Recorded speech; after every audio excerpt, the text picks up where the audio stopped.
Welcome, everyone, and welcome to the Paranormal Pride. I hope everybody's having a great Monday.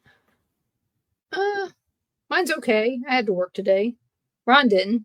Ron got to lay around and do nothing. He didn't have to babysit. Is this yours?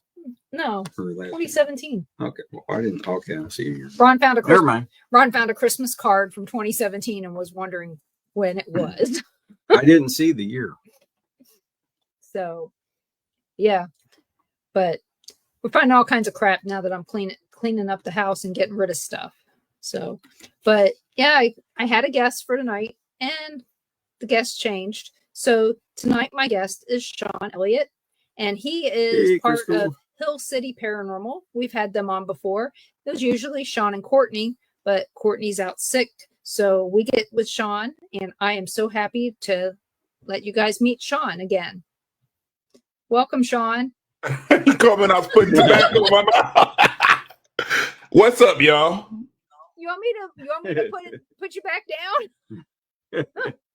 Hey, it's in there now. We're good. That's talking about getting caught in 4K. There it is. That was terrible.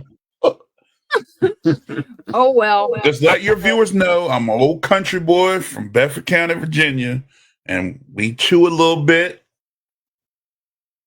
You know. Hello, Courtney. We hope that you get to feeling better, because Sean told us that the germ bucket found you and is wreaking havoc on your life right now. Oh yeah, she's in the other room right there, and she's awesome. I miss her over here.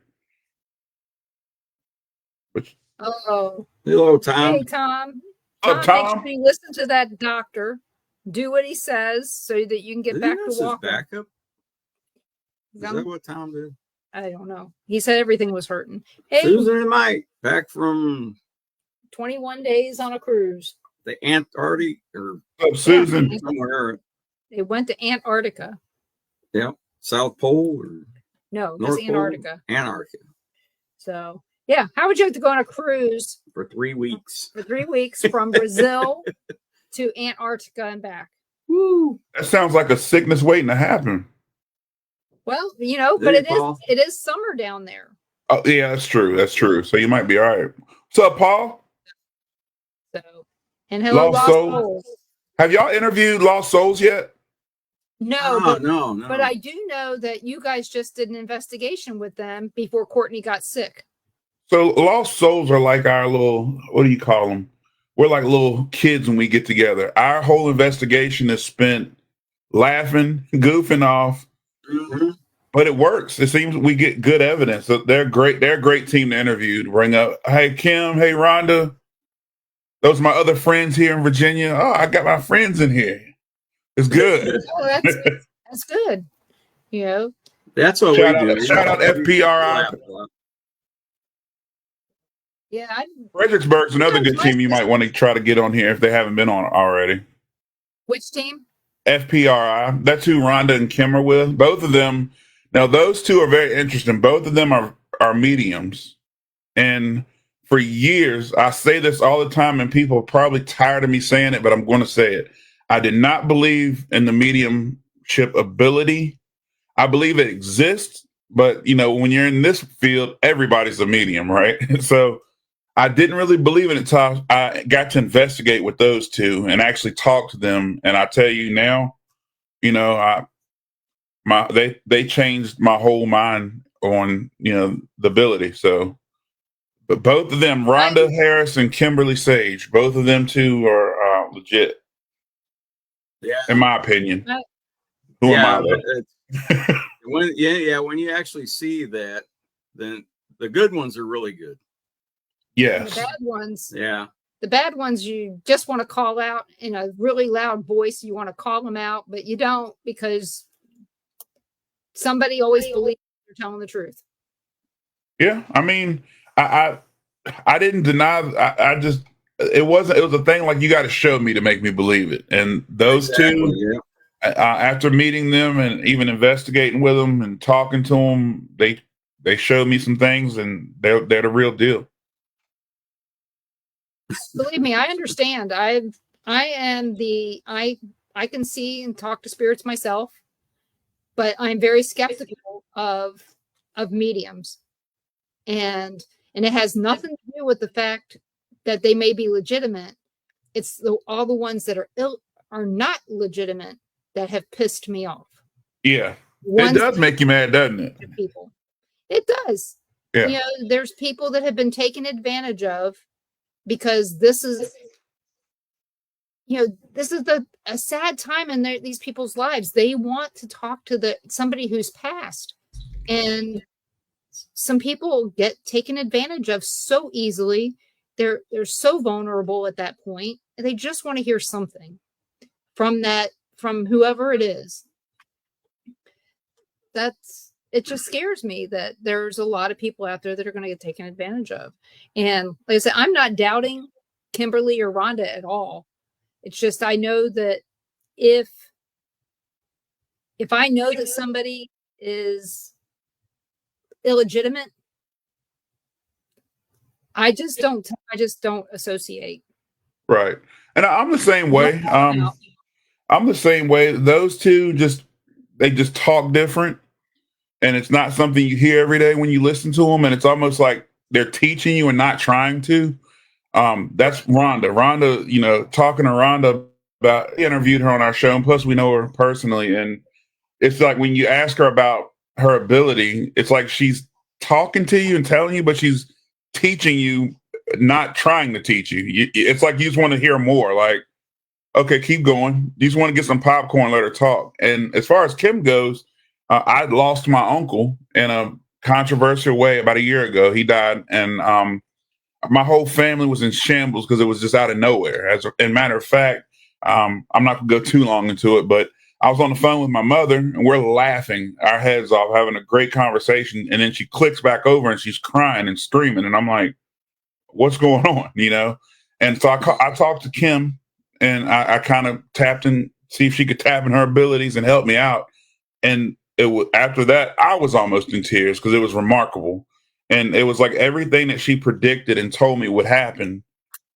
As soon as the phone hung up, it happened, and you know, not to mention everything that happened, but she says on the phone with me, "Look for the blue jays, the bluebirds," and I'm like, I don't ever see a blue jay around here, you know. I hung up the phone and I got a camera notification that a blue jay was sitting on my front porch, just staring at the camera.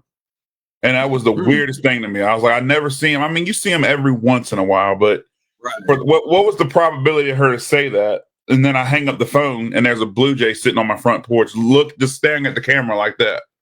Not walking around, not moving, just staring at the camera. Like, then little things after that was happening. I did a Estes method in a Civil War battleground, and everything that I was answering, Courtney was answering questions.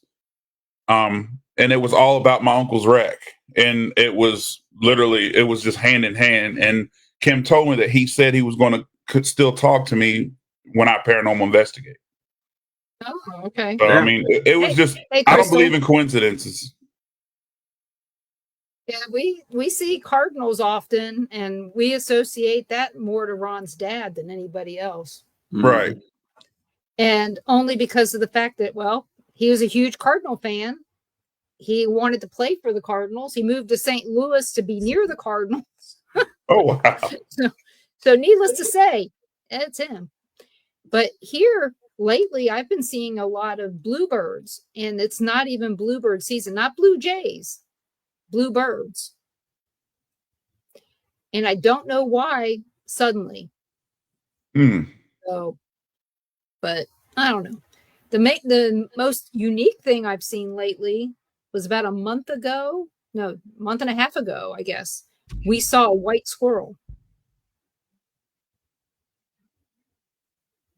No, I've never seen one of those. It's supposed to be good luck. It's supposed to be good luck. So, oh, wow. Thank you, Crystal. Let us know those dates, and I'll let you know what we have available. What's up, Crystal? We had definitely.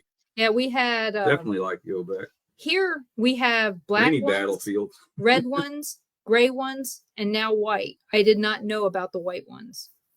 I've heard of them, but I've never seen one. And I'm in the woods a lot. I hunt, so I don't ever see them. Oh my gosh, it's like One in 100,000. I mean, it's rare. Yeah. That's why they say it's good luck to find one. But there is a town in North Carolina where there's more than normal. Oh wow! So what? When you guys did that investigation around New Year's, where was it? New Year's, I believe that was Octagon Mansion. Is the one you're talking about?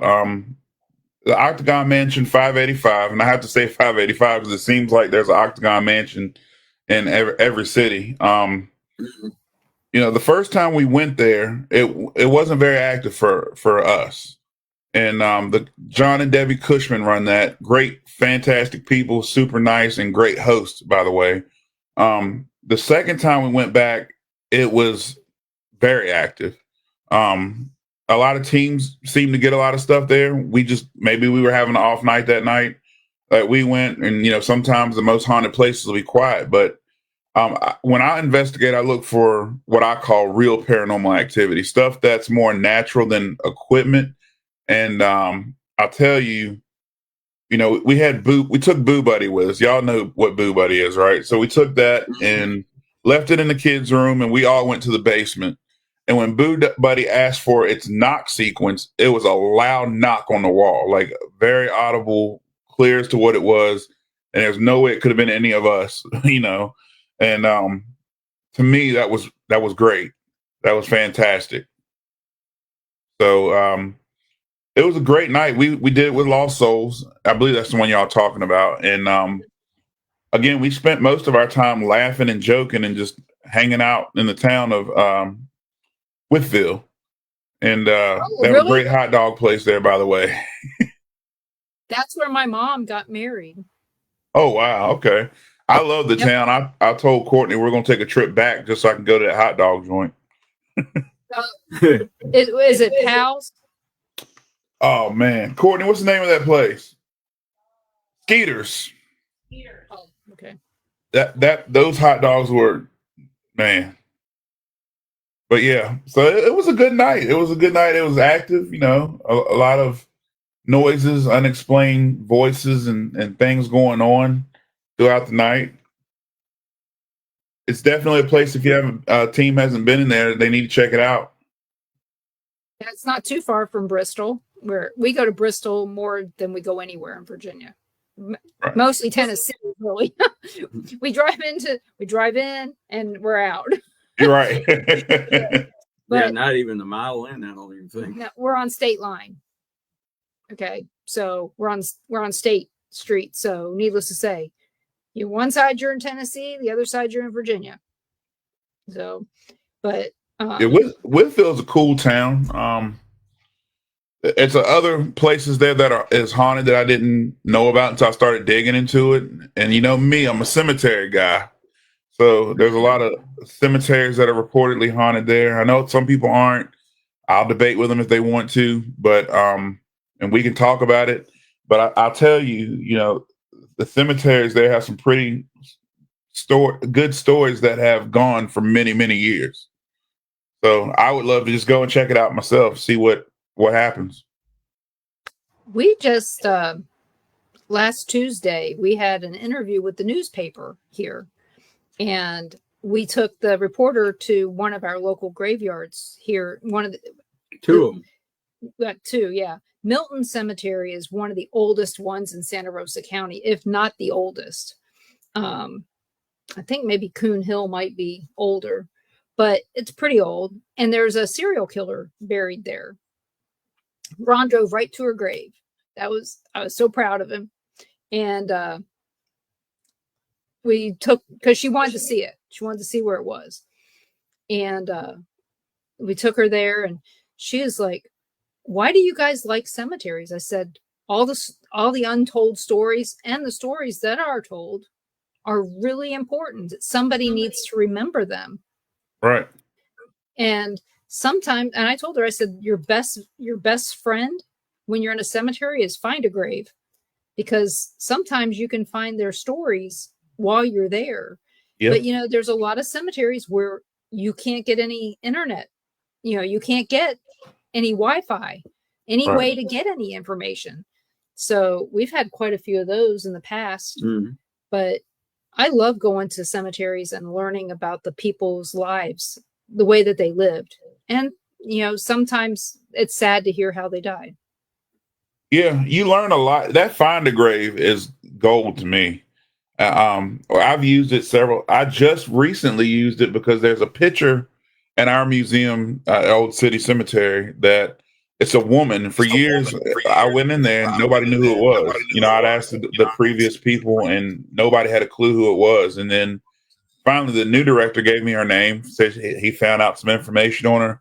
I went to find the grave and found out where her family's buried, what type of things she was into when she was alive. So now when I go into the museum to investigate, it's like almost, I forgot what that word is, deja vu, because it's like, man, I've heard this name come through so many times on our spirit box. She was trying to reach out, apparently, and we just thought it was a random name that kept coming up. And her dress, her mourning dress when her husband died, is actually in the museum. The one she's actually wearing in the picture that's in the museum. So Find a Grave just gave me a lot more options of things to ask and communicate and talk about. So I'm glad you brought that up. Find a Grave was great. I like it. I mean, of course, I also like the genealogy sites. They give you so much more information. Because if you can find a name with Find a Grave, you might be able to find some more about that person. And there's so many genealogy sites, and some are even free. I'm a member of Ancestry myself. Ancestry can be expensive after a while. Yeah. But I do like newspapers.com. Yes. Because you can find a lot of stuff out there. But yeah, some of those sites are very helpful in learning about the people that you're trying to communicate with. I had to write that down because newspapers.com is one I used to use a lot, and I stopped using it for no reason, just stopped doing it. So yeah, it's built into Ancestry. Yeah. So it's like I think it's an add-on. Right. My only problem with Ancestry is when I get on it, it's like a rabbit hole. I'm on there for hours. I can't get off of it. You have to go in with a list saying, I want to find this, this, and this. Yeah. And then when you're in there and you go, and then you up your subscription for that month to get newspapers.com so you can get all of it. So you don't have to pay for it all year for $11.99 a month, So right. I've done the free ones as long as I can. And yeah. I don't know how many different logins to get the free stuff. Yeah, I know what you mean. I know what you mean. I've been down that rabbit hole myself, but those sites are great, for what we do as investigators. You want to know, you get a name and you're like, well, what is it? What does this name mean? You start looking up stuff and, that's how I found out. We got a full name in the spirit box, which is rare at Old City Cemetery. And it was driving me nuts. And I was using some of these sites to find out who they were. And sure enough, buried at Old Methodist Cemetery, which is the original name of Old City Cemetery. And it was like 3 of them, and they were father, son, and brother. And I was like, man, so these sites are great for research. Oh, that's funny. She said, I saw a video on TikTok where it took you through the elderly couple's lives, and she was in shambles. Oh, Courtney, and I have seen some gravestones recently with QR codes. Like, I could see that if it's a historic cemetery, telling click, take the picture, get the story, listen to it. That makes sense. But on the average person's, I don't know if that's gonna be if it's gonna stick. I don't know, with technology the way it's going, who knows? I haven't seen that yet, but I appreciate Kim putting that out there because now I'm going to start looking for stuff about that and like that. It wouldn't shock me though that they're going to start doing that because tombstones are, number one, they're expensive, and so I don't know. And If I see a QR You code, don't- I'm definitely looking for it. You know, I don't see obituaries written like they used to be. They're Yeah. they're not as flowery. Right. I mean, I've seen some that were really honest. I've seen some really honest ones where you're going, my God, did they even love this person? What did he do? Yeah, I know. But still, you know, you Jim don't was a total drunk. actually there's some that Drank too much. said this guy was an asshole, but it was all sarcasm. And that they said he would understand. He helped write this, but he wanted people to know the real him. And at the end of it, he goes, the guy who wrote it said, yes, I'm a dick. And I was like, okay. But I had to laugh, you know. So Right. um I'm gonna take yeah, a second and say hello, D Downs. That's my mother. She decided to join us tonight. hi Mom. Hey, So yeah, I would hate to think about the cemeteries in California. I mean, that's just one more loss out there that's historic in many ways. Yeah, I saw that comment. The cemetery's burned in Cal. Man, that's hard to think about.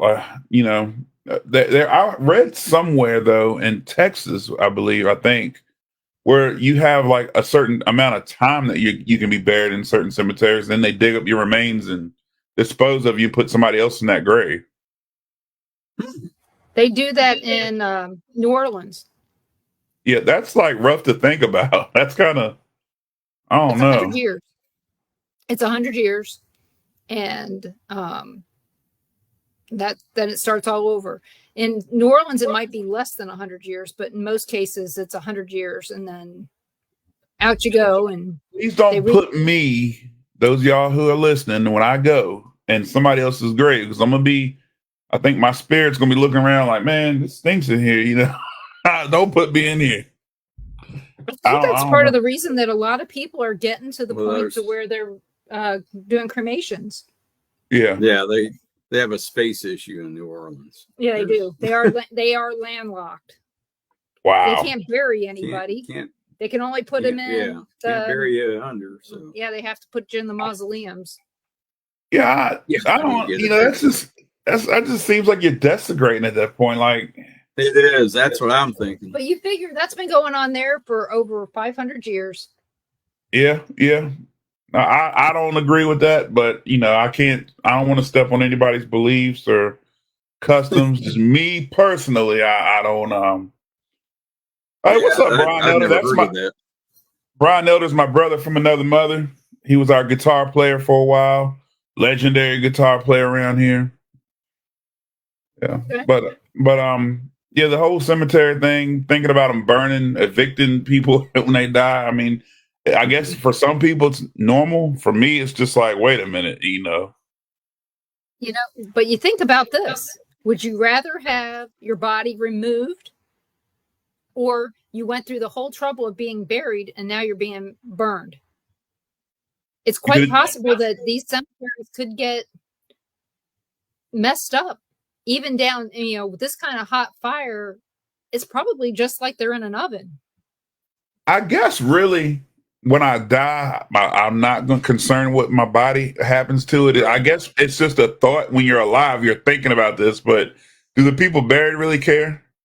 I don't know. Like, I mean, disturbing graves, they say, stirs up certain energy and spirits as well. So, I mean, I really don't know. I guess I'm going to find out one day. But I guess it's what we're sitting here talking about. It's like, man, you're digging people up and then you're cooking them in the ground with this fire and I'm not going to get into politics, but I think that fire could have been controlled a little better. Yeah. Yeah, we won't get into. We won't make anybody upset. I'm known for doing that. Unless you go there. If you go there, I'm just going to go ride that train with you. I'm not going to go there. I do not want to give the government of California any of our time, but I do want the people of California. We don't seem to have that problem here in Florida. Yeah. Y'all, I'll just say that. Yeah. Florida laws and again, I don't want to get into politics, but man, y'all doing something right down there. We'll say that. That's why we moved here. Well, you know, like I said, I feel really bad for the people who. Plus, there's no snow and ice. who are missing loved ones right now. They don't even know where everybody is. I mean, this is as bad or worse than Asheville. I don't know. I do not know if it's worse. We don't know. And so it's just very, very sad. So to answer And that I don't question, even know what, oh, go ahead. I'm sorry. first, I don't even know what water cremations are, so I'll have to find out Yeah. what that is. So Yeah, Courtney, I don't know. Tom says, do you think souls really stay by their remains? I don't think so. Well, What are your thoughts? my thoughts are this: we actually investigate several cemeteries, including the one we host our investigation at. And what I will tell you is, from the evidence that I've got, there are spirits lingering around in these cemeteries that I found evidence in, and I'm not talking my REM pod going off. I'm talking Right. apparitions. I'm talking EVPs. I'm talking seeing things move that shouldn't move. You know, I'm not the investigator that has a REM pod go off and say that's ghost. You know, that's not me. And you know, some people don't like investigating with me because I can be too scientific. However, when you're in a cemetery and people see a shadow figure move, and I'm not the only one that saw it, you catch up with the next person who was investigating. They're like, "Man, did y'all see that shadow figure running?" And like 5 or 6 people saw the same thing. When you have apparitions on your camera that of people in period correct clothing sitting there that was never there, there's something going on in these cemeteries. And I think we spoke briefly on it before. We don't know what that land was before it was a cemetery. You know, and if you go to Savannah, Georgia, there's a whole graveyard that's built on where a house used to sit and they used to party and have fun until the fire burned it down. So, I mean, you don't know why it would be attached. And, you know, I gave the thought of a spirit that they go to their home and their home's no longer there, but they remember their family would come and cry at their graveside for years and years and years. So they got old, forgot about you, and moved away, or something happened. That spirit could be coming back. Or what if the fact that we're there and we're speaking to a spirit, maybe that would cause the spirit to come back and say, "Oh, wait, somebody's talking. Or let me talk to that person." So I mean, it could be a numerous amount of reasons that we can say, "Well, why would a spirit hang out where their remains are?" Well, we don't know. You know, I don't know why I can talk to the air in the cemetery and something responds back to me. We're going to find out one day. But you know, My thought is that they're not there all the time. right? I agree with that. Only there. I mean, when a tree falls in the woods, does it make a noise? I mean, if you're not there to hear it, do you even know? Right. See, that's the thing. So I believe that, my family members, they may be at the graveyard when I'm at the graveyard, or when somebody else is there for them that they think wants to talk to them. But I know that sometimes they're here because I see them. Yeah, because you're there. Yeah. That's why they're showing up, I think. I don't think they're hanging out there. I think they're there because somebody's out there. Yeah. I mean, and there may be some they have a reason. They have a reason to show up. Yeah. And there may be some, like you said, that have no family anymore and they don't know where to go. And this is where they hang out. So the answer to that, Tom, is yes and no. Right. Yeah. As far as shadow figures, seen those a lot at graveyards. And that's where I see them at, is mostly at graveyards. Anywhere else, I don't. I mean, you take an Old City Cemetery. I'm not just trying to market it. You know, we don't even advertise it a lot, to be honest with you. But I've done my most research at Old City, and I'll tell you that the property itself has a ton of history. You know, Dr. Terrell was a legendary Civil War doctor, and his Civil War hospital is on that same property.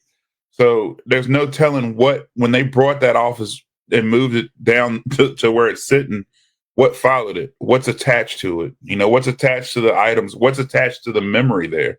You know, I always pop the same question back. And Tom, that was a good question. And we're not bashing or nothing, but I always pop the same thing back. If I was sitting here and all of a sudden you see an axe come in, hack me up, and I'm brutally murdered right here in my house, why would I want to be somewhere where I was brutally attacked and murdered?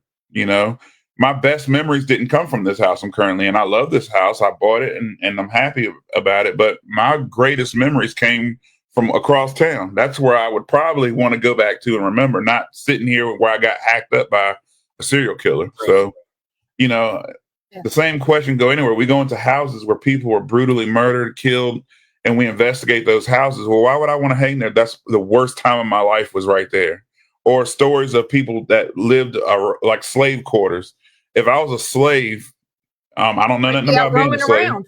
But if I was a slave, if I was a slave, why would I want to hang out where I was working all day long and getting beat if I didn't work? And we all know the bad stories that happen to that. Why would we hang there?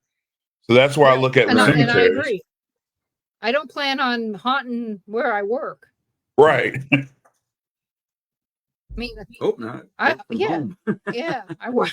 I work from home. Yeah. Yeah, I'm probably going to go wherever someone's calling my name and trying to talk to me, and that's where I'm going to be. You know, people talk about they see their loved ones were with them when they were drowning in the Atlantic Ocean or something. They saw their dad reach down and grab them. You hear stories like that all the time. Well, they didn't die in the Atlantic Ocean. You know, right. Why was your dad there, or your mom, or your grandma? You know, so that's how I look at a lot of with cemeteries. When people ask that, a lot of people ask that question. And I just tell them, I don't know why they're there. That's why I investigate, because I try to figure out why they're there and what keeps them there. I think the older the cemetery, the longer somebody's been dead, the better chance you have of random communication. And I'm going to say, and this is why I'm going to say that, because before the 1970s, we used to all have picnics at the graveyard. We would all go and not just picnics, but we revered our dead. We don't really do that anymore. We bury them. We might go and see them a few times, but out of sight and out of mind is what I'm seeing in today's society. Right. People get forgotten about. That's very deep, by the way. I was reading that a second ago. Ironically, the movie The Bluebird, there's a scene where they visit a graveyard and see a spirit, and they said no one comes to see us anymore. And like I said, that's why I think it's so important that, you know, when we do go to visit graveyards, that we make the time to be able to walk around and talk to the spirits, or at least be available if they have something to say. Or again, pull up, find a grave and read their story if there is one. And if you can't, bring a notebook, write it down, and come back and look for it. You know, some of the best stories we've gotten have been from graveyards, especially here locally, because we don't know anybody here yet. Even at locations, you'll have a family member or somebody will show up there that has nothing to do with that house or building you're investigating. Your family members, I'm saying, you know.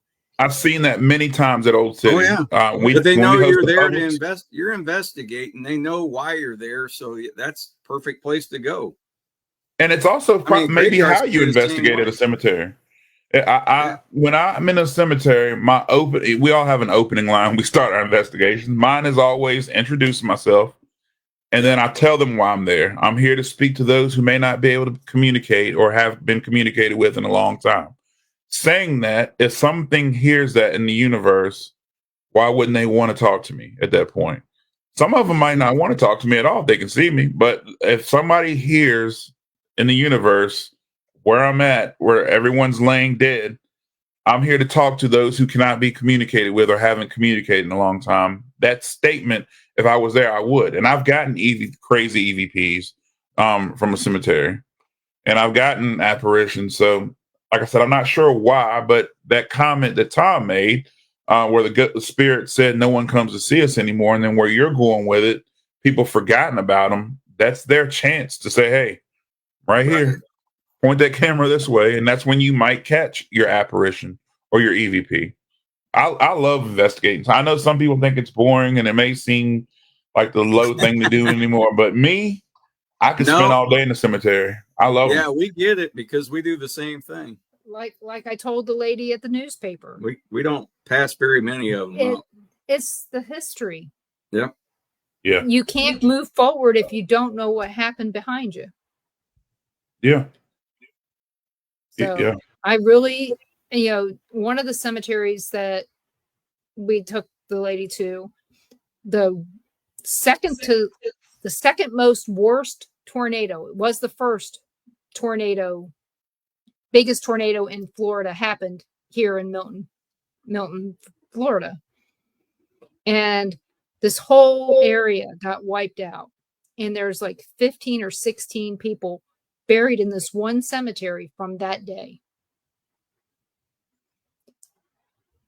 If you didn't know that and you go there, all you're going to see is that all these people died the same day, the next day, within a week.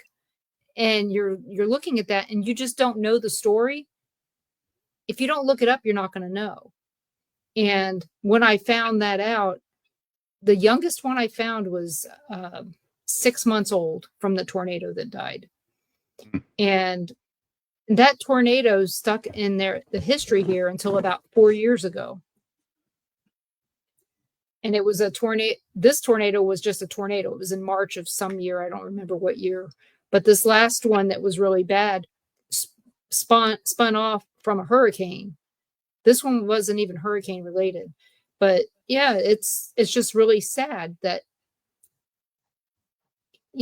people see children have passed and they just assume something bad happened that was caused by a person. They don't, right. Or they were sick.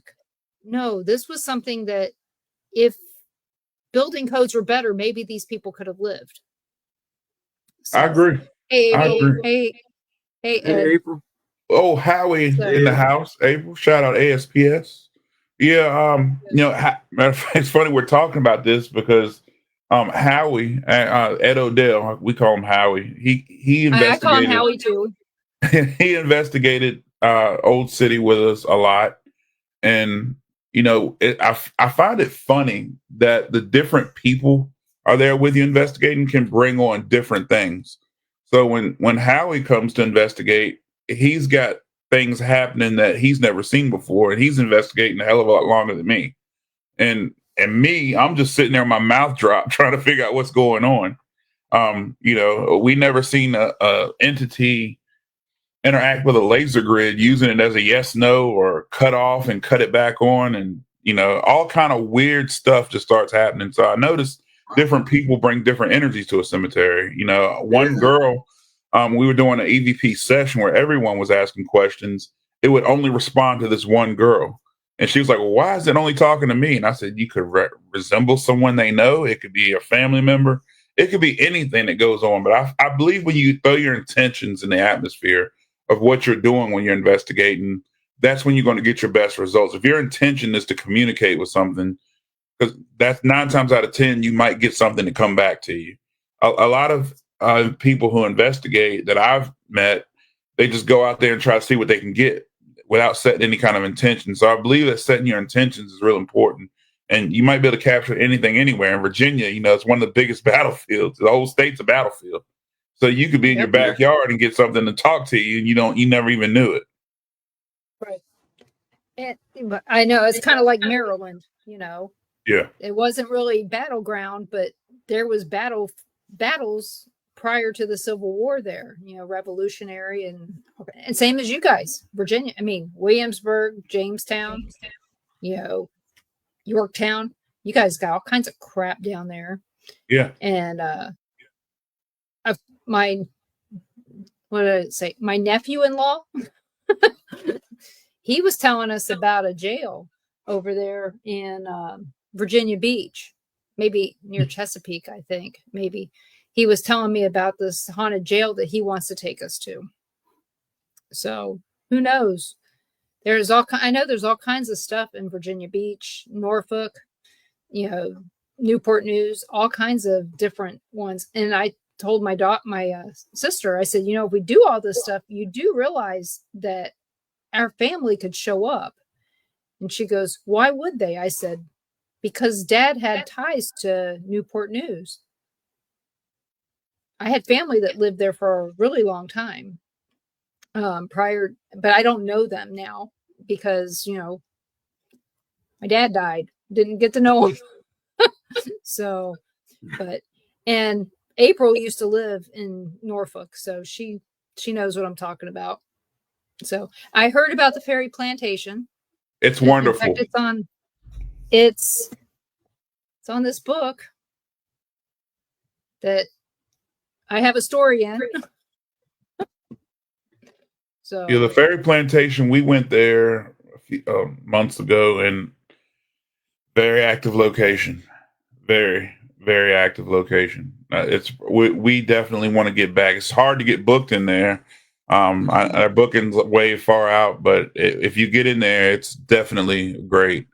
But I know it's funny you talked about how there were other wars before the Civil War. So, like Gettysburg, for example, there was other wars fought on that battlefield before the Civil War, and people always reference the Civil War. But I've gone out there several times, and I felt things other than war on that battlefield. Other than the Civil War, and I'm not going to go down that rabbit hole. But if you research, that wasn't the only war that was fought on that battlefield, and that's not the only bloodshed. It actually has a lot of Native American ties to it. So, and that's why they believe that it's so haunted. The courts in the ground, all the blood that's been absorbed in the courts. You don't know what you're dealing with out there. So, I heard a lot of Civil War stuff, but I think that everywhere you go, there's just so much more than what you know. That's why I love history. And you've been talking about history a lot this show, and you're speaking my language at that point. I love history. Well, yeah, that was one of my favorite subjects. That and yes. Yeah. And I have a problem with pigeonholing our spirits.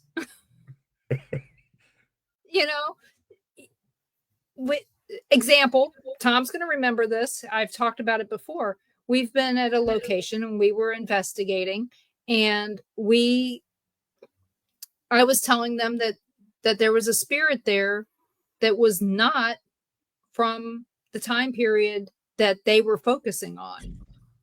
And they didn't want to hear it. They kept going back to 1860s to 1910, and it's like, this spirit's from the 1970s, and they're like, oh no, it can't be. Yeah, it can. Yeah.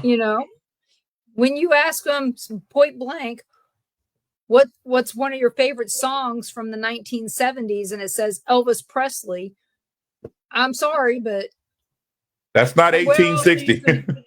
No. 1960 maybe, but knowing that he died in 1976. Elvis is dead? No, he just went home. Oh. But as I far thought as I saw him walking down the street. Concerned, he's dead. Huh?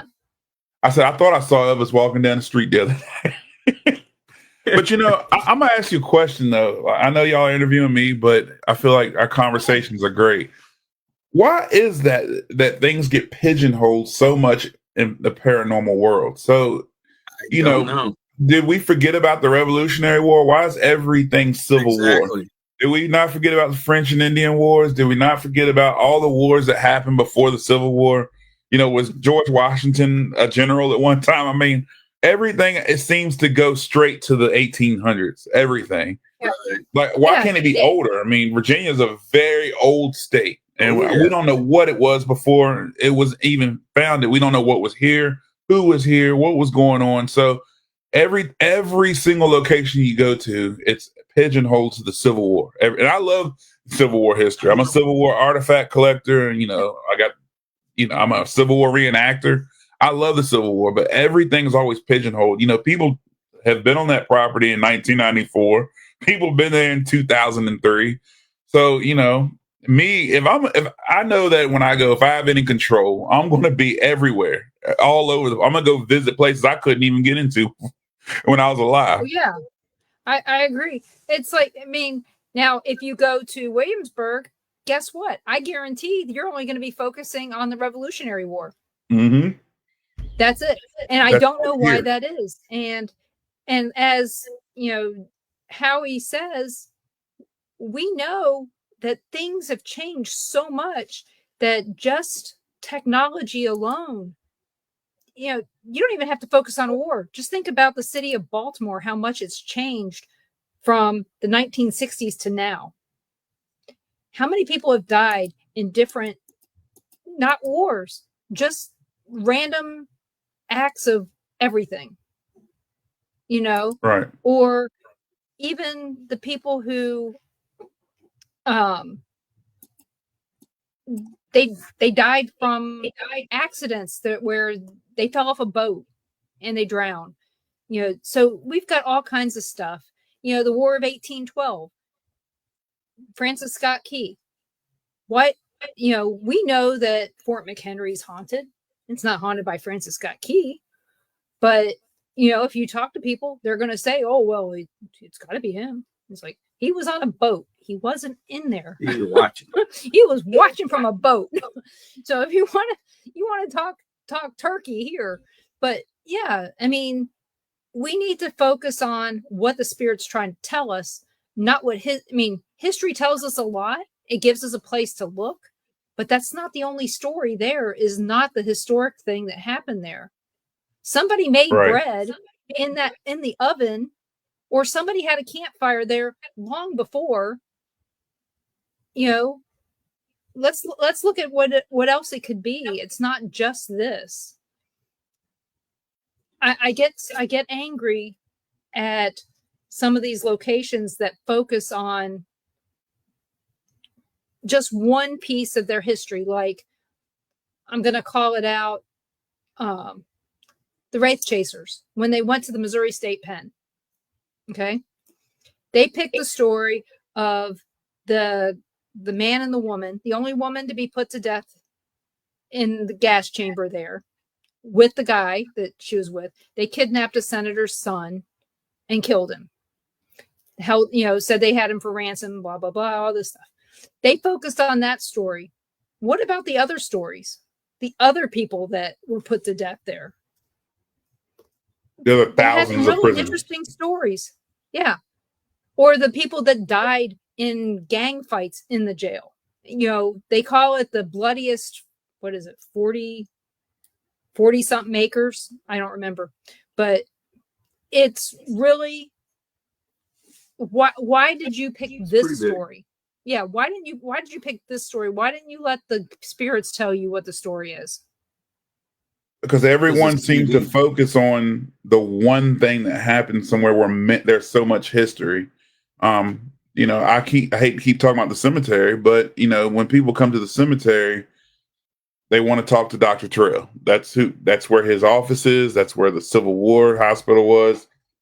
I'm going to tell you, when I've investigated the cemetery over and over, and Howie's a witness, I've only one other person that had something tied to Dr. Terrell that we know of, and it was another team. It was FPRI. It was John Sullivan. He got an EVP when he asked what doctor's in the house.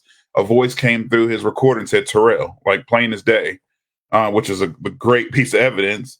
But that's the only time it's ever happened. You know how many doctors are buried at Old City? A lot. I mean, there's a bunch of them. Lynchburg was full of doctors. So, when he asked a broad question, what doctor is in here? And he kind of just threw it out as a question. That's the one that popped back. But, we had Dr. Lushington come through our spirit box before, and everybody's like, who's that? Is it possible that the spirit that's calling out the doctors' names just know that these doctors are there and it wasn't them? I was going to go there too. How do we, we talk about mimics. I investigated at Rainworth Lodge and played my recorder back, and it was my voice, me talking. It was stuff that I didn't even say. And I'm like, so spirits can mimic you and mimic your voice and everything like that. How do you know who it is? So that's why I think it's important, and that when we investigate, we keep a broad mind. It's real important that you know the history. I think some people like going in blind, but I think it's good what happened, the history, but you don't know exactly what you're going to end up interacting with, even if it's that spirit. Yeah. It's so much more to it than the one story that we focus on, or the one war. Yes, the Civil War is probably the most popular war in Virginia, but there were wars that built Virginia, and there were wars before that. There's always been war since the beginning of time. Yep. And we don't know. Paul asked a question though that I can't. We got it. Yeah, we got it. And I hope I'm not jumping ahead of y'all, but sometimes I'll peek over to the comments and something sticks out. But says, when you go to a haunted location and encounter a spirit, do you have a classification system for identifying the type of spirit being encountered? I keep hearing terms like elementals, mimics, etc. And sometimes we don't even have time to figure out what it is until after we leave. Right. One of the spirits that we saw, I saw the spirit in the Sally house, or multiples. I saw these things. I didn't know what they were, and they were running through the basement at the Sally house. And I told Ron and Carl and anybody who'd listen. And I talked to Dave. He's up in the north. Forgot his last name suddenly.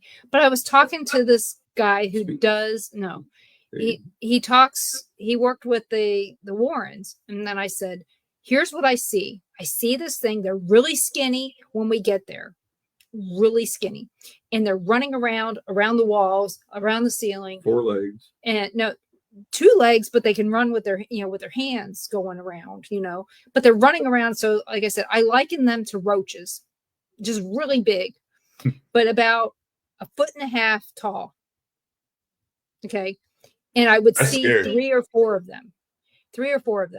And I explained to him what they were, what they look like. And he goes, they're imps. He goes, they're devil's minions. And I was like, I never even thought of that. So I look up an imp and I look at the picture of what people have said that they look like. And I'm like, that's it. That's what they look like. Ron and Carl actually got a Connects image and Gary of them. And they come up the stairs from the basement and they go, you're not going to believe what we saw. And they start to say it. And I go, they're the imps. And I mean, I wasn't there, but I knew what they looked like because, about 3 or 4 of them. I would see them running through there in the basement, skinny as hell when we'd get there. By the time we left, they were fat. They had been feeding off of our energy the entire time we were there. We would be exhausted. Wow. When we would leave that place. Yeah, well, we saw on the Connects, we would see it looked like a dog or something. About that size, a small dog. And it was in front of it ran in front of the furnace or near the corner of it. Then you see another one run up and they would climb up on top of it. And then another one would run up and they would climb up on the top. They were trying to make it like one big one is what it looked like. That's wow. Yeah. We were sitting there looking at it. It's like, we're watching this, right? Right. And that's wow. Dave, what is this? And this was Dave Constantine. Okay. So if it was Dave Glidden, Tom, I would know that. Yeah. He's my paranormal kid. I know him. So Dave, I would get. But Dave Constantine, I haven't interviewed him in probably 8 years. It has to be at least 8. So, because we're coming up on my 10-year anniversary of this. So I do have a question for you, Sean. How does your mom feel about you being part of the paranormal? Well, it's funny you asked that. So my family is very different, old school, and I'm way different than any of my other family members that I have. I'm truly different than all of them.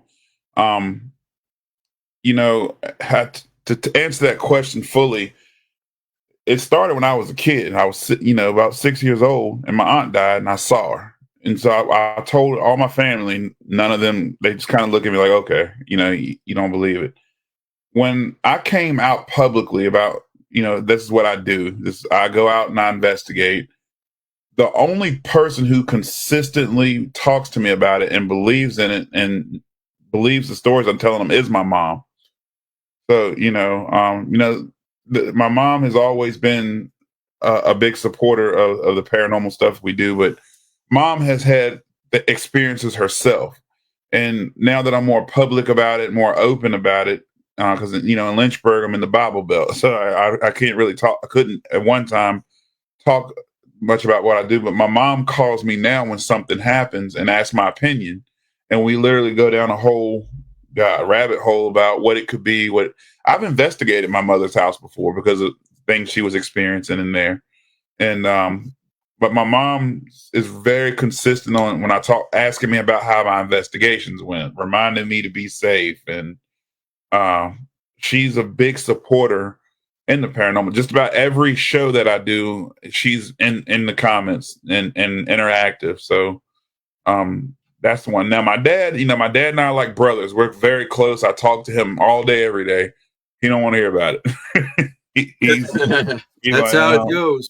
I'm not saying he doesn't believe in it. My dad, I grew up in a funeral home because my dad worked in a funeral home when I was younger. And so I spent a lot of time as a kid in a funeral home.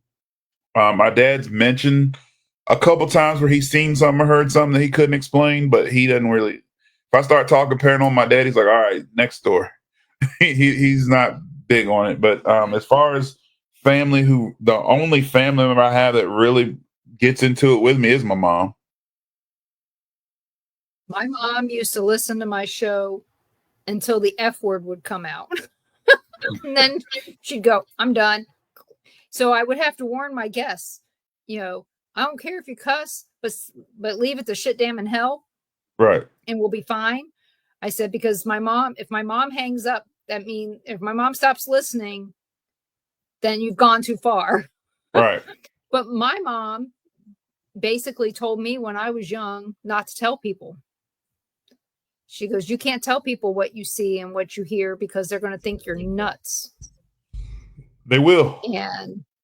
And being from Virginia, my dad was born in Lynchburg. My mom was born in Saltville. So we know that part of the Bible Belt is very, let's go with, they argue amongst themselves in their heads about what they believe and what they don't believe. They don't want other people to believe that they're speaking to the dead when the dead's speaking to them. It's one thing to have them speak to you, but it's a whole other thing if you talk to them. So I was watching another channel and they were talking about portals. They described spirals. Is that the type of portal you guys have encountered too? Do you hear a wind sound when they open? Well, before I go into that, let you go first. Well, before I get into that, I do want to shout out Carrie Whitby. Carrie's been friends with me for about 12 years now. She's been our camera person when we go out. She handles our equipment as well. And she's also a great investigator. She's a sensitive, so she picks up on stuff and passes the knowledge on to help us. And so she's on our team, Carrie Whitby. But I always try to shout out people I see that know. But as far as the portals go, I think that word in our world, in our field, and you can tell me I'm wrong, and that's okay. But I think that word is very overused from investigators. Everything's a portal. And I think that portals, the way they project out the meaning of portal, it goes to people start thinking about a big hole that opens up and spirits walk in and out of it. If you go back to the Victorian time, why'd they cover the mirrors after a funeral? Because it reflected light and they didn't want the spirit to go towards the light. Or if you see a room with two mirrors facing each other, people think that's a portal.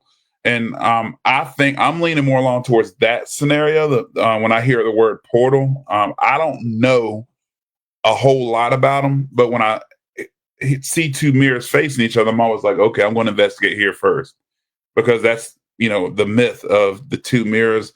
If there's a room with a mirror, I'm drawn to that room. I do believe that the mirror holds things that we can't see or hear, but we can feel it. If you ever go into a haunted location and there's a room with an old mirror, if you're a sensitive investigator, it will draw you every time. You got to think, how many people looked in that mirror? Who used that mirror? So I think mirrors can be portals. I think there's certain things that we have around us that can be considered what a portal is or what a portal does, as opposed to the sci-fi, so to speak, meaning of it. Now, there could be a big hole that opens up in a sky or a room, and things can walk in. I haven't personally seen that yet, but what I can say is that I've been in rooms with an old mirror, and I've gotten a lot of activity in that area or that room, or two mirrors facing each other. I have seen heavy activity with that. I've seen a mirror facing a window and gotten heavy activity in that. So to me, that's a hot spot, and that could be that's what my vision of a portal is. Now everybody's different. Everybody's seen, experienced different things, but I just think that it's over dramatized, the word portal. And I'm not saying that the question was over dramatized or he was saying that. I'm just saying in this field, that's what I see. I see a big over dramatization of a portal, but there's people who know a lot more than I do. So I can only speak on what I've seen and what I know. I've been able to point out where a portal is, and people have been able to experience it firsthand. And it's very odd when you can tell someone there's a portal right in front of you. I wasn't there. I was here in Florida. They were I guess I was in, were we here in Florida? I don't know. What are you talking about? When I told them where the portal was out there. The cemetery. I think we were here. No, we were in Missouri. Yeah, because we were doing it online. Yeah, I was sick. So, yeah. So I've been able to do that. There was, and I do agree that the reflection, the reflection of a reflection of a reflection of a reflection can cause some strange sensations. Do I think that it's paranormal? I don't know. Most of the places that we've been to, the mirrors are affixed, so we can't move them. Right. But yeah, I mean, the same thing with the window. It's a reflection of a reflection of a reflection, and it's infinity. And I know that they used to use that a lot on really old TV shows. I don't know if you remember some of those old paranormal shows. Yeah. They would do that. And people would, and now I think they would, what do they want to call it, a psychomanthium? Or is that four mirrors? I don't know. I can't remember. I don't know. It's unusual. But do I believe that portals exist? I do. I do believe the same as you, that I think the word is overused, like the word demon. Oh, God. Don't get me started, please. Yeah. Don't get me started on the word demon. Well, it's true. We had, we were tour guides at Sally House for 7 years. This is what I saw as far as a portal. For years, we've had different mediums come in the house, and they'd say, you have a portal in this house. And they would point in the dining room corner. And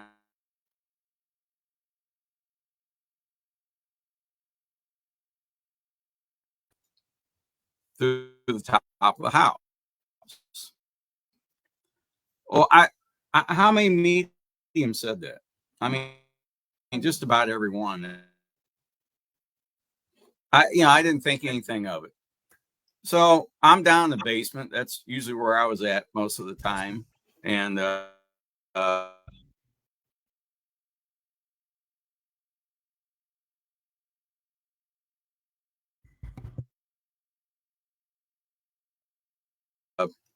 had about 10 or 12 people down there. The Sally House is one of those that. An internet issue. Can you hear us? Yeah, I was. Yeah, I hear you now. We're probably going to have to stop the show. We're having AT&T is having an internet issue. And we're hardwired, so we know something's going on. Did you get it? No, there on the computer. It's now we're good. Now it seems to be fine. If it does it again, we're going to stop the show. Okay. Okay. Yeah, it looks like it's stable. I was making sure my Wi-Fi was working. That's why I muted y'all real quick. I was like, "Is our Wi-Fi good?" Yeah, I looked at you as you were frozen. I went, "Uh-oh." So are we. I was looking at my, where my toolbar is at the bottom, and I could see that it was going Wi-Fi, internet access, no internet access, Wi-Fi, and it's like, I'm hardwired. Why would it be telling me about Wi-Fi when I don't use Wi-Fi for this? Right. So that means that our actual internet's starting to try to go bad on us. But AT&T, with all the new people moving in the area, it's bound to happen. That sucks. This Somebody's is such a bound to good cut. conversation. Well, I don't know how much you heard, but like I said, we had lots of mediums that said the portal was in the dining room in that corner by the kitchen, and it went down the basement straight up. Well, one day I had about 10 or 12 people down in the basement, and this is one of these days where that house was very active. And what happened is I had them down there, and people said, "Can we take pictures?" I said, "Yeah, take pictures of the whole, anything in the basement." All of a sudden, the guy goes, "My camera's not working. My phone just went dead." I mean, everybody's equipment, anything they had, cameras, telephones, all were going crazy.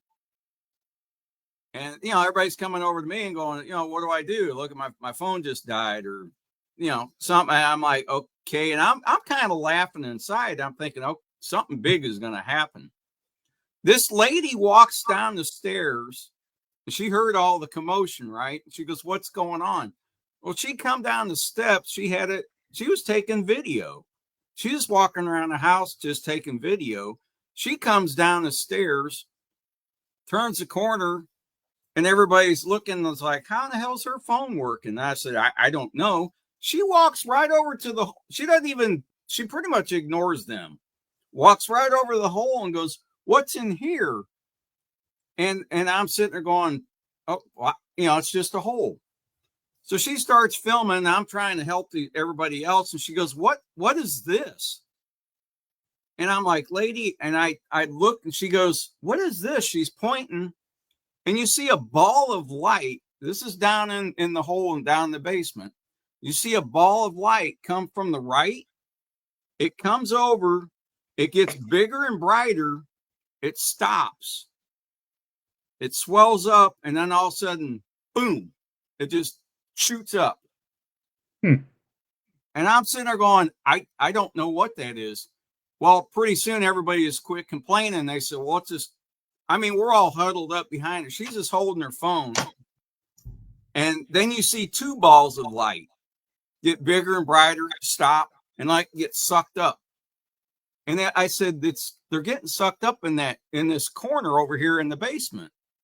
Well, later on, when I went and looked, where it was in that corner was directly underneath the corner of that dining room. Where she said that portal was. I guess it was a portal. I don't know. Like I said, I couldn't see it with my eyes because when I, put my head around her phone, I couldn't see anything. It was just on her phone. Now, keep in mind, her phone was the only one working out of all these people. That's their wild. equipment was dead. There's no light in the hole. And I said, if your arm gets tired, let me know. We'll have somebody else hold it. Because I said, we got to keep watching this. Yeah, daggone right. Because what is that? And I said, I don't know. That's crazy. It went on for at least 5 minutes. Stuff like that's what keeps you investigating. I was telling someone when people ask me all kind of questions. They ask me, do I find ghosts? Do I think they're real? Do I do this? Then I tell them I'm probably the most skeptical investigator, but I tell them if I knew every answer, I would never investigate again. There'd be no reason to. Yeah. So when stuff like that happens, that trips you out and has you, what it does to me is it just makes my mind work. And what is it? And then I call people. So I got the Para Unity shirt on. That wasn't intentional. It's just the shirt I had on today. But the reason why I love talking to y'all, talking to other people, Howie will tell you the minute something happens, I call them. "Hey man, this happened.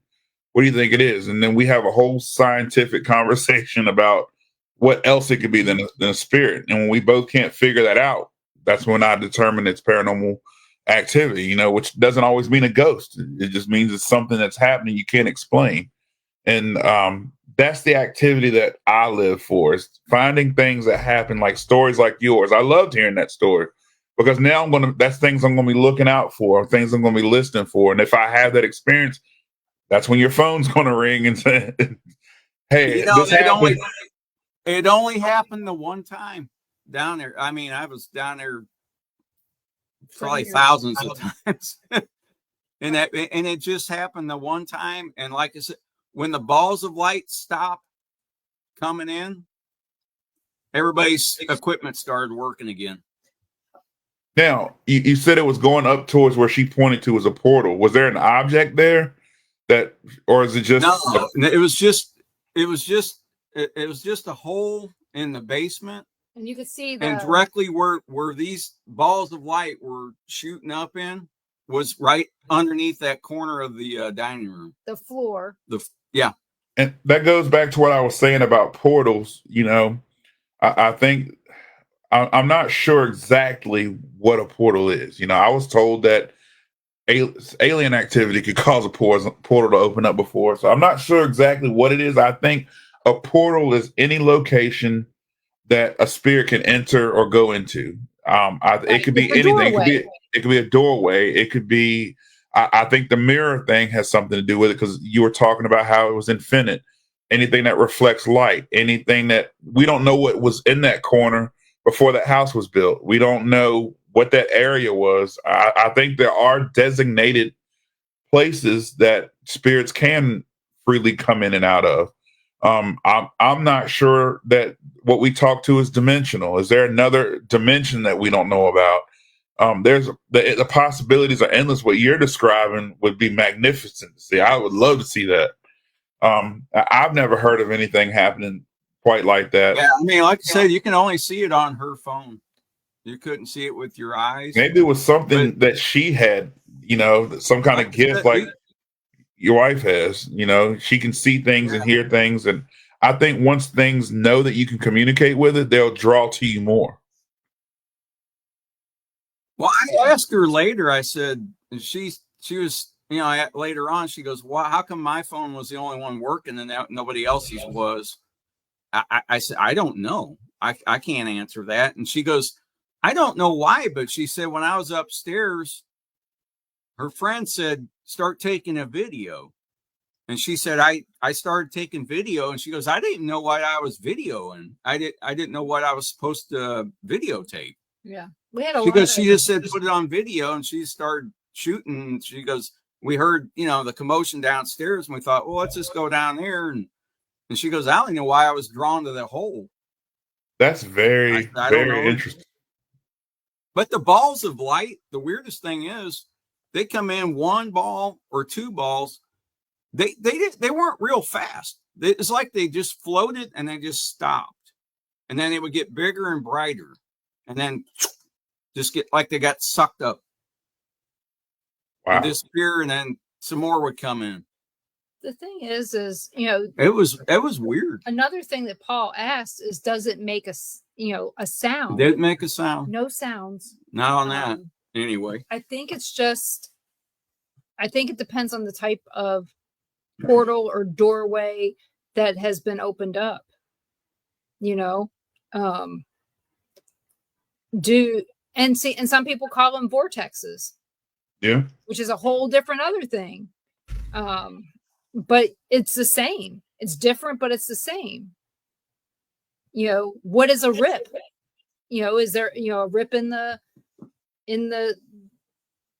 I don't know, in the plasma? I don't know. In the veil. but yeah, and people will walk through. I mean, if you want to envision it like you would if you were watching the show Supernatural and they ripped the seam and they walk through. I mean, it's a weird thing. Does it look like that? Don't know. I've gotten pictures of stuff that kind of look like that, but is that a lens flare? You know, again, no matter what I've seen, I'm still skeptical of what I've seen. What is it? How do I not know what this is? And I've been doing this for so long. I mean, you figure I've been witnessing spirits for 55 years. You'd think I'd know it all by now. Truth is, we know nothing. No, we know nothing. So I don't know. The portal thing is one of those things where we have to remain skeptical until we know more. Yeah. You know, if we're meant to know more. Doing it, Yeah. Did somebody make a portal happen there? Did somebody think about the land of the lost? I never gave any thoughts about seeing a portal or finding one or anything until that. And then I thought, well, there might be something to this. I even set up a video camera down there, even 2 of them in that same spot, to try and catch it again. I have other people, just randomly shoot videos in that spot and see if we'd ever catch it again. And never did. Never did.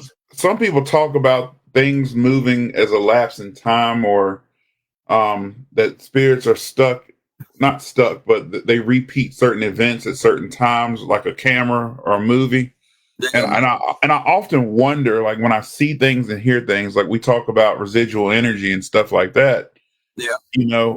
What if that's what we're catching? Is like, what if at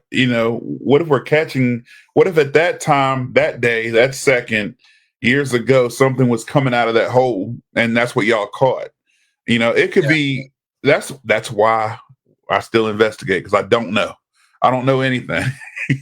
I'm learning, and I'm learning. The more I learn, the more I realize I don't know anything. So that's what keeps me investigating. I don't know about y'all, but the more it seems like, the more I feel like I'm making headway to learning something, boom, here comes another endless possibility list of things that I don't know anything about. So, well, yeah, you run across something you've never seen or experienced, and you're like, oh no. Oh man, back to the drawing board. Keeps you going. Yeah.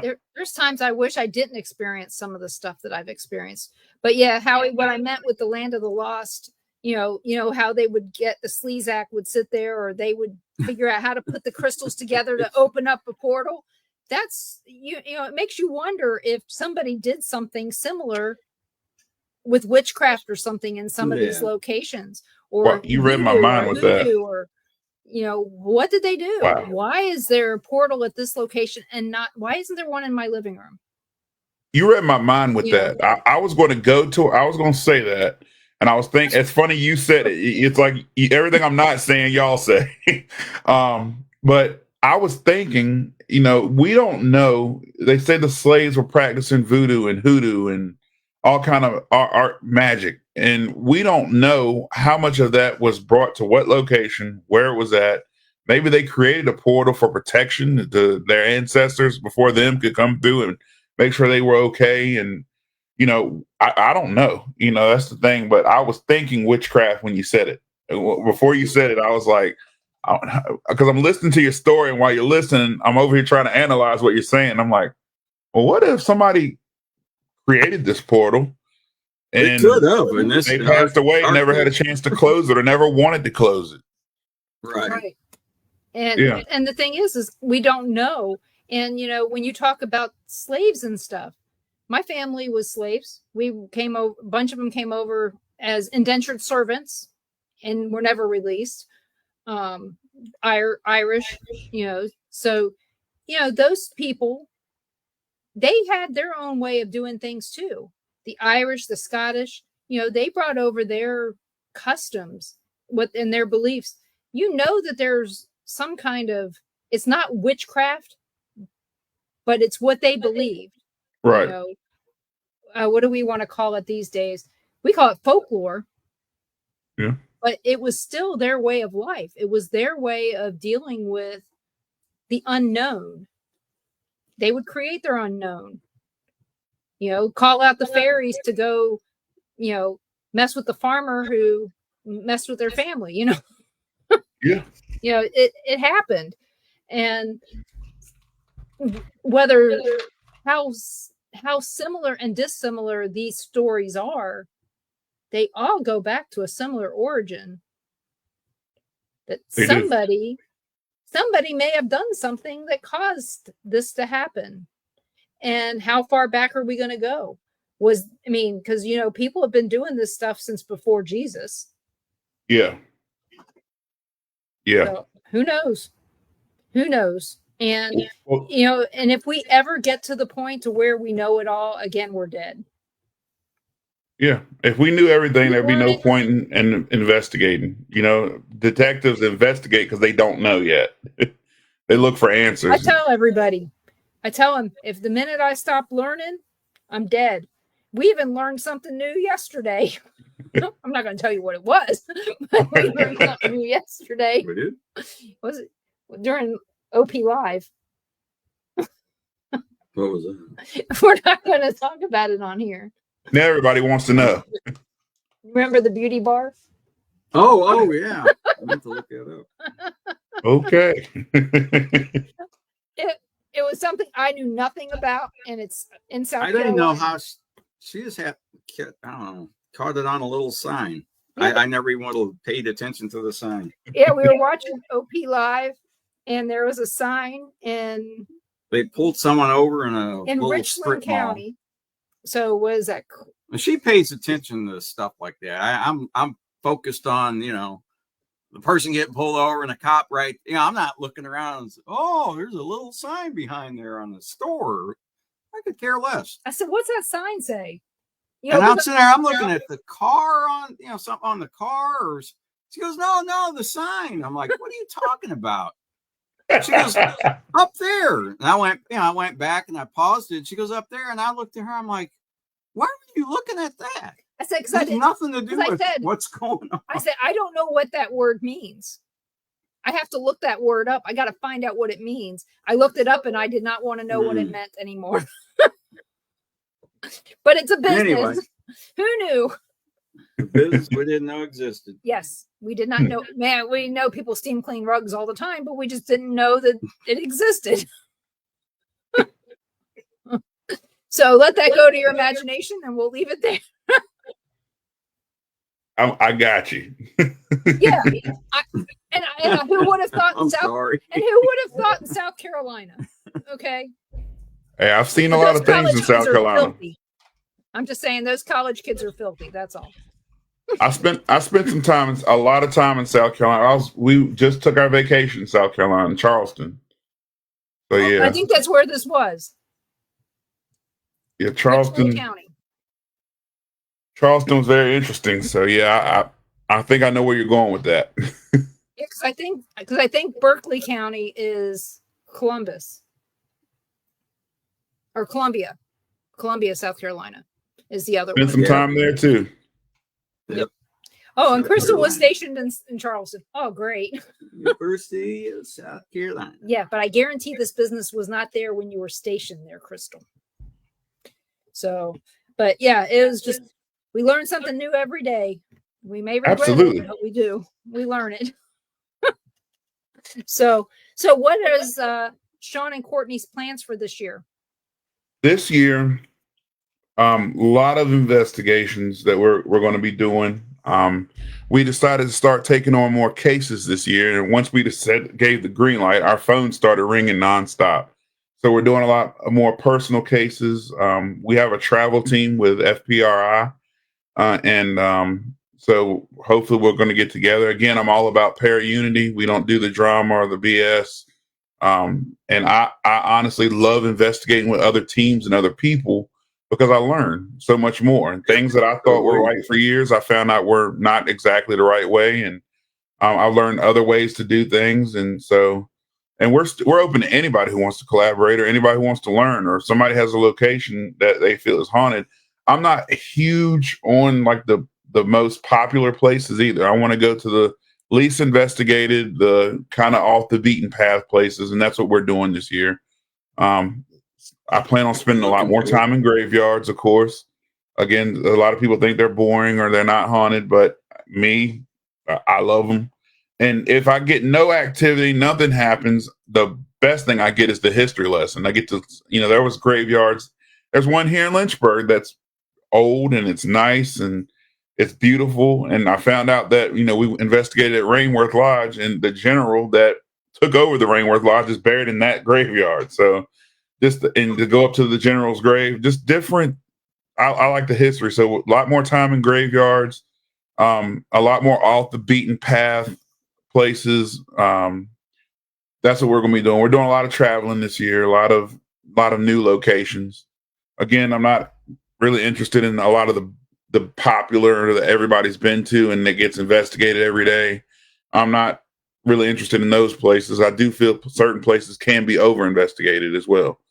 So that's what we're going to be doing. It's a lot more traveling, a lot more growing, a lot more trying to learn more and trying. I've been trying a lot new methods when I investigate, a lot newer things. That's what we're planning, is just trying to grow as a team, and not grow member wise, but grow knowledge wise and what our abilities are ourselves. I want to get more in tune with my inner sensitivity and stuff like that. So we all got different goals with that. So nothing too exciting, but we're just going to try to investigate more locations, learn more, start trying more of our own methods, and go from there. Trying different equipment or just different methods? What's that? I'm sorry. Are you going to be experimenting with some different equipment or just different methods of what you already have? Both. For example, I'm trying different stuff with lighting when I investigate. I do believe that certain lights are able to capture certain things that other lights aren't. So different lightings, different type of cameras, different tools that I have, just a lot of different things that we're trying. Mainly, my biggest thing right now is lighting. A lot of people just use infrared and just use the red light cameras, and me, I'm going to try more of the UV light things. I'm going to try just different methods. I have some new equipment as well that I want to try out this year. So that's what my goals are.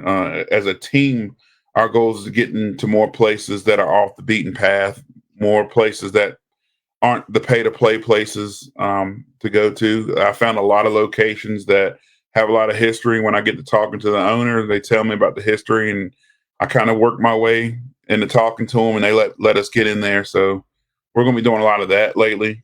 I see Carrie Whitby comment, and she's a member of our team. So is her husband, and they're actually in my band as well. And he has an auto body shop that he works at. That's what he does, is body repair. He told me it was haunted. I'm like, that place? If you look at it, you're like, we went in there, got great EVPs, great things happening. So I definitely want to get back in there more. Just off the beaten path places. Whoever thought a body shop that sits on the side of a highway would be haunted? And once we got in there, I was like, you can't find any history on the place. You can't find, other than it was a Ford Motor place for years. But when I did the digging on Ancestry, I found out that several employees that have worked there died, and that was in their obituary, was they worked at this Ford place, which is now the body shop he works at. And I'm like, okay, so if somebody worked there for 41 years, is that who I'm talking to? Going to work. Who am I talking? Is that who I'm talking to when I talk? And this is several people that worked through the years that spent their whole lives working there in this place. And I'm like, okay, well, let me do more of the off the beaten path places. And we've gotten great evidence from there. Yeah, Tom mentions that you might want to use different sound frequencies as well. It's funny he said that. It is funny he said that. So that's another thing I've been experimenting with, is recorders. I noticed that my Zoom $300 recorder can hear a squirrel fart a mile away. But the 1998 DR60 I have picks up way more EVPs than that recorder ever has. Yep. What is the frequency thing going on? And that's been bugging me. Why does my body cam that I have sitting right here, why does this pick up EVPs, but that Zoom doesn't? Or the other Zoom, I have two different ones. I have a theory. I want to hear it. You want to hear it? Theory is that the spirit picks which device they want to talk through. Right. So they may be getting up right in your face and talking to you, and you're not hearing them, but you're hearing the EVP. So if they want to talk to you and you're holding this in your hand, they may go look at the Zoom and go, I don't know what in the hell that thing is. Mm-hmm. And they're going to go somewhere else. But the DR60, if it's at Panasonic, there could be a lot of reasons why you're getting it, because those have been people use them because they get EVPs, whether they're real or not, they get them. I don't know. I've never had one, but I know that I've read a lot about them and about the reason why they stopped using them. Yeah, some people just use a regular cassette recorder. Yeah, I have a cassette recorder. Well, the story of the DR60, I love that story. I think we know the same story, because I did some digging on that. But I have the Panasonic QR100 as well. That's picked up things that, again, none of my Zooms pick up, but my body cams picked up stuff. My little night vision camera I have picked up stuff, and that again has stuff on a different wavelength because it's a military monocular is what it is. So and that picks up recording. I'm just wondering, what is it? I heard the story about Panasonic and why they stopped creating the DR60. And at first, when I first heard it, I was like, "That's bull crap," and then I saw people debunk the DR60, and so that drove me away from it. And then, actually, John Sullivan's the one who had a DR60, and the stuff he was getting on it, there was no way you could explain how he got that. And so I had to get one and experiment with it. And the guy I bought it from, I was able to talk him down on the price, and he said, "I never got anything with this. I don't understand the hype of that." And the first day I got one, I was in a graveyard, as a matter of fact, and I had something talk to me on it. And I'm like, wait a minute. Only people here are me and Courtney. We didn't say anything. So how did that come through? What is that? And so that's going to be another experiment. I'm going to use my recorder more, because for years, 20 years, I never got a EVP. I thought everybody was just making it up. And then I started getting them when I got the DR60. And I'm like, okay, that's cool that I'm getting them. But again, the way my mind works is, why? Why is it coming on this recorder and not any of the other ones I've ever used? Yep. Well, David, if you're listening, Susan brought you up. So, and Susan, I think he did use some using different frequencies in some of the experiments that he did at Bar Harbor. So I wasn't there, but I know I watched some of the videos that he did on that location. So, but I want to get a FLIR camera, because 4 are out in the graveyards. Just being outside. FLIR is great. I want to use. It is that's great. Use FLIR. That's one of my favorite pieces of equipment that I have is a FLIR. Mm-hmm. I've seen some amazing things on a FLIR. You have the one that hooks into the cell phone, or a real one? I have the little square. It looks like a cell phone, but you attach a little mount to it, and you can carry it around on your hand. And the prices come down a little bit on it too. They are expensive. And I had a regular thermal imaging camera, just a little handheld one, a cheaper one, and they're good too. But it's nothing like a FLIR. The FLIR actually will map out a person and their movement. I mean, the FLIR is great. And it also shows you hot and cold spots in a room. Yeah. So if you're aiming at a room that's showing heat, and all of a sudden a cold spot just stays in one spot, to me, it makes me go right to that direction. So I love a FLIR. I love my FLIR. I don't go anywhere without it. I tell you, our goal this year is to make it to Virginia, see family, and you guys, hopefully. Yeah. If we go to Virginia, we have to drive right by Lynchburg. We're gonna hunt you two down. to go to Virginia Beach, we have to go that way. There is no good way getting around Virginia. Period. If you don't take the interstate, those little roads are dangerous as hell. The cops really love you if you go over a mile over the speed limit. And state troopers are waiting on you. They are. Mm-hmm. Florida plates. Getting a ticket. Thank you for bringing drugs up here. Yeah, look at me. I do. Well, you know what? I am. You'd be the perfect drug dealer. You'd be the perfect one. Yeah. A 60-year-old grandma. Yeah.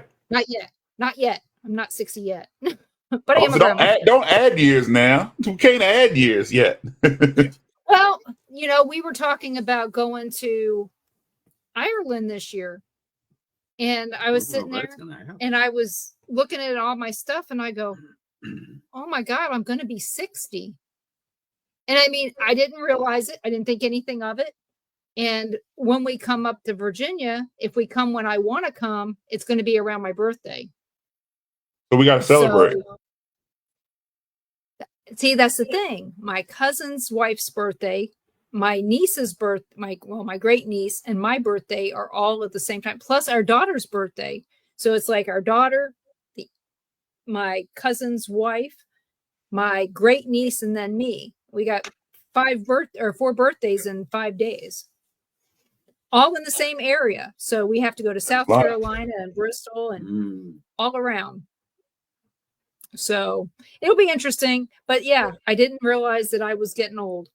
But I will say that 60 is the new 40.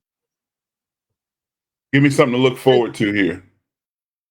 You got a lot to look forward to. You went through your surgery and you made it through great. You're off of all your medication from all the heart crap. So you're doing great. I am dropped 40 pounds in 6 months. So heart's beating good now. Heart's back to normal. I'm very thankful and blessed. Yeah, it's hard to believe what you can do when you feel good. Oh, man. And you're not terrified that you're going to have a heart attack every time you turn around. Off the paranormal stuff, my plans were hiking this summer. So, definitely. Hey, Debbie, yes, I will come back to the mansion, the Haunted Octagon Mansion. I was telling them earlier in the show about the great experiences we had there. You go there a lot, don't you? I've been twice. But I talk to the Cushmans a lot. They're like family. Great people, great hosts, and just great people to talk to outside of, ghost hunting. It's when you meet certain people in the paranormal world and you click with them, they feel like family. Right. So, Debbie and John are great people. That their mansion, if you go in there and get not 1 ounce of activity, it's so beautiful. And the way they have, it's a museum. They turned it into a museum. So they got nothing but, you walk in there and there's nothing but artifacts. And if you like history, you'll have to love it. And then, yes, her husband's hair, John's hair. It's like, you ever seen those people where you just can hear him say, don't touch the hair? That's how his hair is. His hair is just, I think I went on for like an hour about his hair the last time I was there. He hung out with us for a while. Well, see what I know about Withville, I learned on Ancestry. I did not know that my mom got her marriage license there and got married in Withville until after she died. And I looked it up. I was looking up something and it had her marriage certificate on there. And on it, I found out that she lied about her age. She was only 15, but she put on there that she was 18. She also put on there that her mother was dead because with her family being in Saltville, somebody may have known them. That's why they had to go to Withville, because maybe nobody knew her there. And so that's where they went and they got married when she was 15. And, then the other thing I know about there is the Major Graham house. I saw it. We were driving to Gretna. We were driving to Gretna. Me and my kids. I had taken my kids to where my dad was buried. And I was meeting up with my sisters. And we get, we're going by Denny's and I see this building and I told the kids, I said, that place is haunted. And they go, how do you know? And I said, I just know. Okay. I didn't know what the name of the place was. We came on our way back the next day. We stopped at that Denny's and I asked somebody what the name of that place was. And they told me it was the Major Graham house. And so I was really just wanted to know more. So, I mean, I followed it through time, but when did I go? It had to be 12 years ago.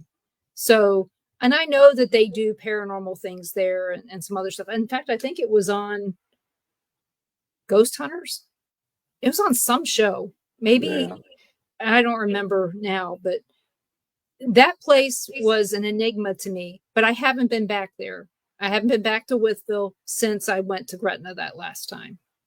Wytheville's great. And I mean, it's not like I haven't been far. I mean, if I'm in Abingdon, I'm not far from Wytheville. Abington's got a lot of haunted history. Yeah, no, my mom told me. How far is it from there? What, Abington. 20 minutes from Abingdon? Yeah, when I was in the military, we got called up to do some things in Abington that I can't speak of publicly. But while I was off duty there, I was literally the ghost stories and the it's great. Abington's great. I want to get back to Abington. I just know that I like Abington, the one we went through? Yeah, it's the one that's got the from Bristol to Pikeville. Yeah, drove by the historic hotel, and every time we drive through, it was always raining. Yeah, pouring down rain every time we went through Abingdon. So it was really strange to get to 23. You know, you had to go off this road and you had to go through town to get there. And we always went by the Martha Washington Hotel, or is it Mary Washington? I think it's Mary Washington. I think it's Mary Washington. I know what you're talking about. Yeah, huge hotel. I definitely want to go back. And then that beautiful theater across the street, also haunted. Yes. But like I said, my mom told me, and like I said, my mom was not big in the paranormal stuff until I was on Ghost Adventures. Who'da thunk? Yeah. So, Martha. It was Martha. Oh, yeah. Yeah, like I said, I have trouble with, because a friend of mine does tours at the Mary Washington house up in near Richmond. See, that's why I have a problem between Mary and Martha. Makes sense. So yeah, Barter Theater. So, well, you know what? I hate to do it, but we've got to say goodnight. Yes. It's that time. So I would like to thank everyone for joining us here tonight, because we had a great time with Sean. We missed Courtney, but Courtney, he did a great job without you. So be rest assured that we will be asking both of you to come back at some point. I would like to thank Things Network for allowing us to go live on their network, and thank you for letting us be part of Things Network as Things of Florida. I'd like to thank Temple of Phoenix Rising Entertainment for allowing us to go live on their platform. And you can and the Bill of Rights Network. Where would I be without them? And thank you, Born TV on Rumble, for allowing us to be there. And I want to thank you guys all for listening. And check out Dark Realm TV on Roku and Amazon Fire, soon to be coming to Apple Fires or Apple TV.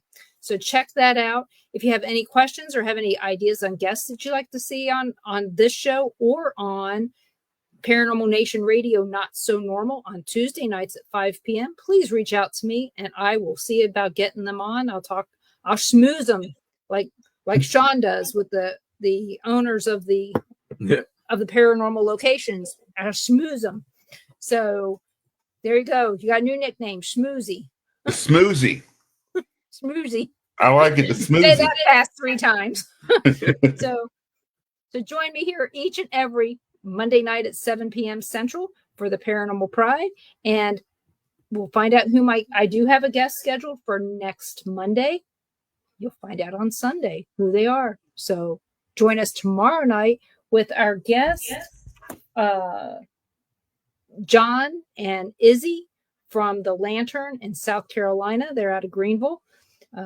So it'll be interesting to hear their stories from South Carolina, North Carolina, and Georgia. They even had some Virginia stories and one Kentucky one that I know about. And that one was about the Dill Cemetery in Pikeville, Kentucky, that we've been to, related to the Hatfields and McCoys. Nice. So it's tough. You're screwed. Hey, I love it. I love it. So thank you guys and have a great night and stay warm and keep California in your prayers. Thank you and have a good night. Good night, y'all. Good night.